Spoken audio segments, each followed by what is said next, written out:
देखिए, जब हम जय जय श्री राधे कहते हैं दोनों हाथ उठा करके ऊपर, इसका क्या मतलब होता है?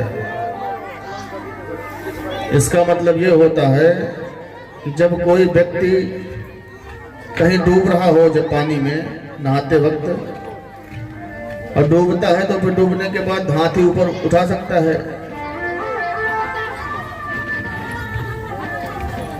डूबने वाला व्यक्ति जब कोई पानी में डूबता है तो दोनों हाथ ऊपर उठाता है बचाने के लिए कि भैया बचाओ हमें। इसी प्रकार इस भव सागर से पार करने के लिए हमें किशोरी राधा रानी का सहारा लेना चाहिए। इसलिए जब हम जय जय श्री राधे कहते हैं तो दोनों हाथ ऊपर उठाने चाहिए। ऐसा नहीं कि हाथ जोड़े नीचे बैठे रहो, दोनों हाथ ऊपर करना चाहिए। बोलो जय जय श्री राधे। कहीं भी हो दोनों हाथ ऊपर उठाना चाहिए।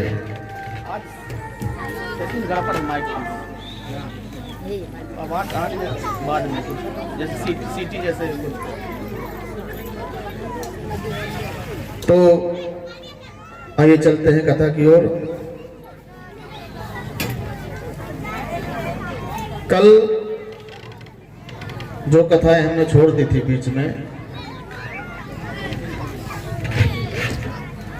तो भगवान सुखदेव कहते हैं परीक्षित से, राजन, कर्म प्रधान विश्व रचि राखा, जो जस करहि सो तस फल चाखा। जो जैसा करता है उसे वैसा भोगना पड़ता है।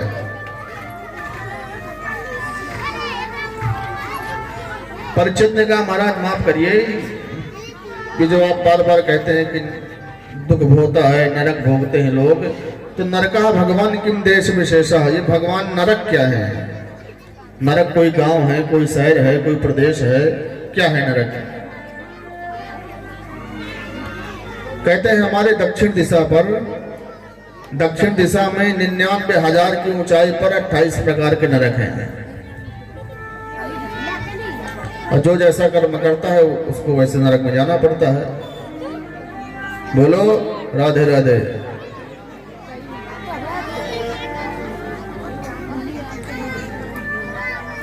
ताम्रेश, अंध्र ताम्रेश, रौरो, महारौरो, कुंभीपाक, कालसूत, असीपत्रवन इत्यादि 28 प्रकार के नरक हैं। और जो जैसा कर्म करता है उसे वैसे नरक में जाना पड़ता है। जो जीवों को मार करके खाते हैं ना, कढ़ाई में डाल करके, तेल डाल करके फिर उसको छौंकते हैं, खाते हैं, वह कुंभीपाक नरक में जाते हैं। वहां बहुत बड़ी कढ़ाई होती है, जितना बड़ा आपका गांव हो उतनी बड़ी कढ़ाई होती है, और हजारों मन तेल खौलता रहता है 24 घंटे उसमें। अब व्यक्ति जब मर के जाता है तो उसको पकड़ के उसी तेल की कढ़ाई में डाल दिया जाता है। मरता नहीं है वो, क्योंकि उसको स्पेशल शरीर दिया जाता है, यातना शरीर, वो दुख भोगने के लिए। मरता नहीं है लेकिन कष्ट बहुत होता है। तब धर्मराज के पार्षद कहते हैं, पहले क्यों नहीं तुमने ध्यान दिया? खूब खाया है जीवों को मार मार के, तल तल के। और महाराज फिर वो पकौड़ी की तरह फूल जाता है तेल में, चिल्लाता है जीव, खूब हल्ला करता है, खूब शोर मचाता है, गलती हो गई माफ कर दो। धर्मराज कहते हैं तुमने पहले क्यों नहीं सोचा? अब वो माफी मांग रहे हो आकर के यहाँ। इसीलिए जीवों पर दया करो, किसी को मारो मत। जो व्यक्ति दूसरे के धन की चाह रखता है, दूसरे के धन को हड़पता है, हड़पना चाहता है, वह अंध्र ताम्रस नरक में जाता है। जो लोग घर में आए अतिथि का सत्कार नहीं करते हैं, बुरी नजर से देखते हैं कि आ गए खाने के लिए, आ गए कुछ लेने के लिए, वह रूरू नामक नरक में जाते हैं। जहाँ बड़े बड़े गिद्ध होते हैं, गिद्ध जानते हैं ना, गिद्ध पक्षी होता है, जो बहुत बड़े बड़े गिद्ध पक्षी होते हैं, लंबी लंबी चोंच वाले, वो उनकी आंखों को निकालते हैं, आंखों में चोंच मार मार के उनकी आंखें निकाल लेते हैं, लेकिन जीव मरता नहीं है, क्योंकि वह शरीर उसे भोगने के लिए मिलता है।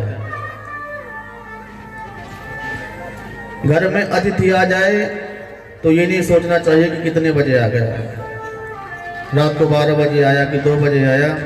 अतिथि का मतलब होता है ना तिथि, जिसकी कोई आने की तिथि ना हो, वो होता है अतिथि। और जो बता करके आए कि हमारा यहाँ भोजन बना के रखना, वो अतिथि कहाँ हुआ।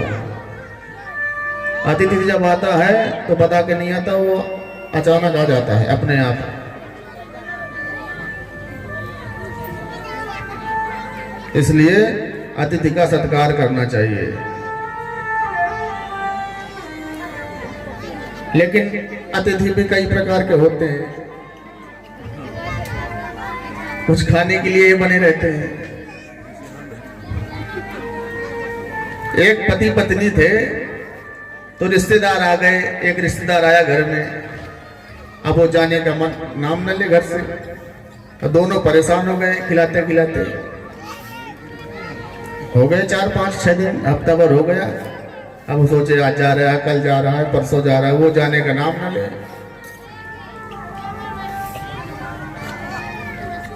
पत्नी ने कहा देखो हमारे बस की बात नहीं, इसको खिलाना, इसको आपने बुलाया है तो इसको कहो कि जाए घर। अब हो गई मेहमानी, 4-5 दिन की हो गई। अब डेरा डाल के बैठ गए हो घर में। तो बोले एक काम करना, जब भोजन बनाना तब एक बार पूछ लेना मुझसे क्या बनाना है, और जब पूछना जब ये हमारे साथ में बैठा हो अतिथि। घर में बैठा था, बरामदे में तो पत्नी आई, बोली हाँ जी भोजन में क्या करेंगे आप, रात में क्या बनाना है। तो पति बोला भोजन, क्या बनाना है भोजन में। अभी सुबह तो किया था भोजन, हमको राक्षस से कहे तो दोबारा भोजन करेंगे। अब जो करे वो राक्षस। अब जो अतिथि था उसने भी मना कर दिया कि भैया हमको नहीं खाना, हम ठीक है बढ़िया है। सोचा शायद चला जाए अतिथि, अब बेचारा भूखा रह गया। भैया अब जो भोजन करेगा वो राक्षस, अब क्या कहे कि नहीं हमें बना दो हम खाएंगे। जब नहीं गया तो पति ने कहा एक बात बताएं, हम तुमको आज मारेंगे, झूठ मूठ का मारेंगे, और तुम झूठा रहो ना। तो ज्वर जुखाम और पाहुना, ज्वर जुखाम और पाहुना लंघन देव कराए। अगर बुखार चढ़ी हो, बुखार आ गई हो तो भोजन मत करो, एक दिन बुखार उतर जाएगी। जुखाम हो गया हो तो भोजन न करो, और कोई घर में आ गया हो तो भोजन न बनाओ, वहां पर लड़ाई झगड़ा शुरू कर दो तो अपने आप चला जाएगा। अब बेचारा वो जो अतिथि था वो बाहर बैठा था, कमरे के अंदर पति पत्नी गए और डंडा उठाया पति ने, और बस शुरू कर दिया गद्दों में दीवालों में खूब डंडा मारा, और पत्नी झूठ मूठ कर रोने लगी।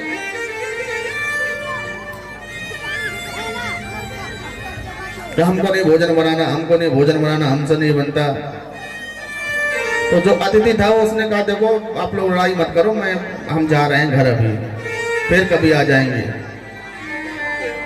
चला गया बेचारा। पति गया, बोले तुम क्यों रो रही हो, हमने मारा थोड़ी है, हम तो झूठ मूठ का मार रहे थे। तो पत्नी बोली हम भी तो झूठ मूठ का रो रहे थे। तो जो अतिथि था वो भी लौट कर आ गया, बोले हम भी कौन सा गए थे, हम भी तो झूठ मूठ का गए थे। तो अतिथि 2-4 दिन का होता है। बाहर ही खड़ा था बेचारा वो झोला वोला लिए, जहां सुना कि इनका दरबार हो रहा है, झोला लेकर अंदर आ गए। बोले हम कौन सा सही सही गए थे, हम भी तो झूठा चले गए थे। बोलो राधे राधे।